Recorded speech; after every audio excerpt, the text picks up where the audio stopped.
ایک بزرگ ولی اللہ نے شیخ ابو علی سینا سے فرمایا کہ تو نے علوم عقلیہ اور فلسفہ میں اپنی ساری عمر برباد کی، آخر کس مرتبے تک تو پہنچا؟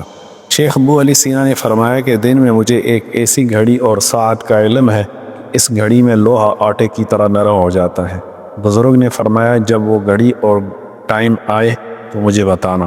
چنانچہ شیخ ابو علی سینا نے وہ گھڑی بتا دی اور ہاتھ میں لوہا لے کر اس میں انگلی داخل کر دی تو انگلی اس کے اندر دھنس گئی۔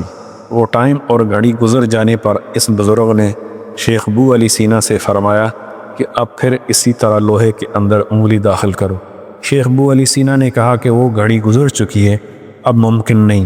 تو اس بزرگ نے لوہا ہاتھ میں لے کر کرامت سے اپنی انگلی اس میں داخل کر دی اور فرمایا کہ عقل مند کے لیے یہ مناسب نہیں ہے کہ وہ اپنی عمر عزیز ایسی بیکار چیزوں میں تباہ کر دے، یہ کوئی کمال نہیں۔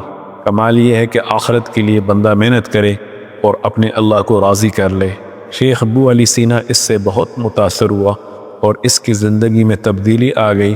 مرض الموت میں دل سے توبہ کی، اپنا مال فقراء پر صدقہ کیا اور اپنے تمام حقوق ادا کر دیے اور کثرت کے ساتھ تلاوت کرنے لگے۔